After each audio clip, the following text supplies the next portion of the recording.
Camerounaises, Camerounais, mes chers compatriotes, en cette année 2022 qui s'achève, la vie est devenue de plus en plus chère et le panier de la ménagère s'est davantage vidé, particulièrement au sein de la classe moyenne et dans des familles à revenus faibles.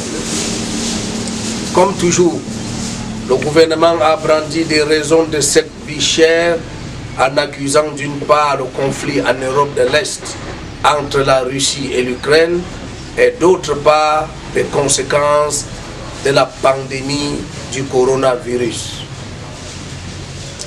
Une situation économique qui aurait dû être évitée si le gouvernement en place avait valorisé le Made in Cameroun.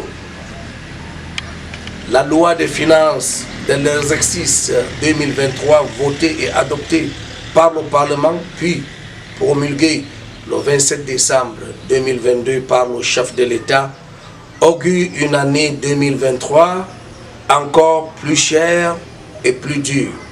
Car, faut-il le rappeler, le pays est endetté sur le plan extérieur à plus de 6 000 milliards de francs CFA.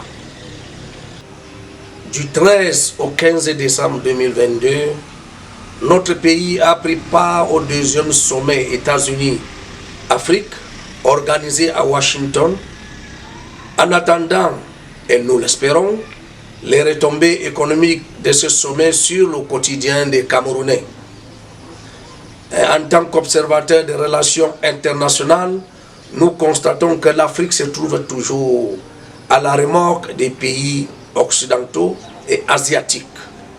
Nous assistons au sommet France-Afrique, Russie-Afrique, Chine-Afrique et États-Unis-Afrique.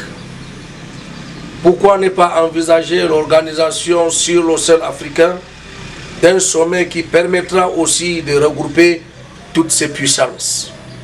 Nous avons assisté impuissants au rapatriement, mieux à l'expulsion manu militari de nos compatriotes établis en Guinée équatoriale pour des raisons, selon les autorités équato-guinéennes, des défauts de papier. En début d'année 2022, plus précisément entre le 9 janvier et le 6 février, notre pays a abrité la plus grande messe du football africain. La Coupe d'Afrique des Nations, si nous nous réjouissons de la bonne tenue et de la bonne organisation de cette compétition, nous remarquons néanmoins que le stade Olembe qui a abrité l'ouverture et la clôture de cette CAN notamment n'est toujours pas achevé. Camerounaises, Camerounais, mes chers compatriotes, j'ai fait de la lutte contre les violences faites aux femmes, tout comme l'immigration, mon projet politique en 2022. De nombreuses femmes ont subi des violences de toutes sortes, certes allant jusqu'au meurtre. Cette situation me laisse sans voix quand on sait que la femme est la mère de l'humanité. C'est là qui donne la vie. Des statistiques publiées chaque année par des organisations de défense des droits de la femme présente un tableau sombre de ce phénomène dans notre pays. Dans le registre de ces violences, on note des violences physiques, sexuelles, psychologiques et des mariages forcés sur des jeunes filles âgées entre 15 et 18 ans. Le gouvernement actuel se doit de s'impliquer davantage dans cette lutte afin de redonner à la femme camerounaise et à la jeune fille toute leur dignité.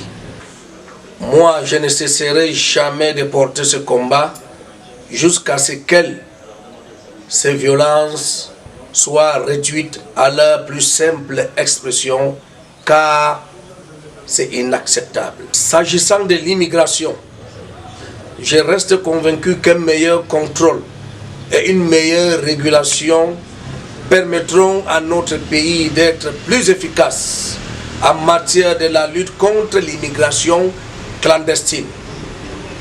Les immigrés étrangers s'installent facilement au Cameroun, mieux que dans leur pays d'origine.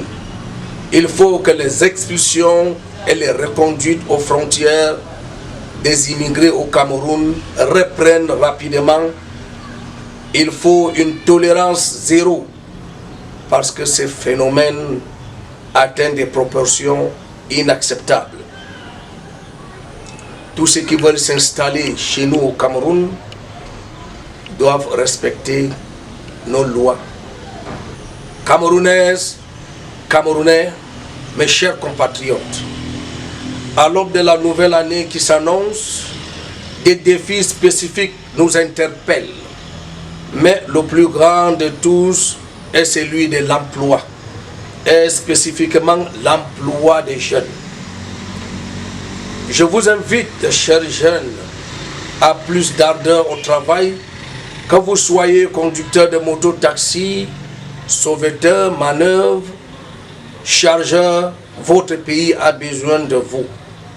La construction de ce pays passe par l'effort de chacun de nous.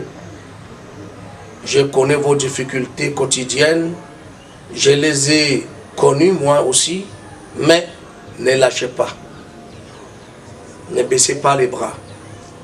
Le Cameroun a besoin de sa jeunesse.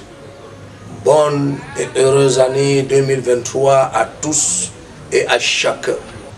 Vive le Cameroun. Je vous remercie.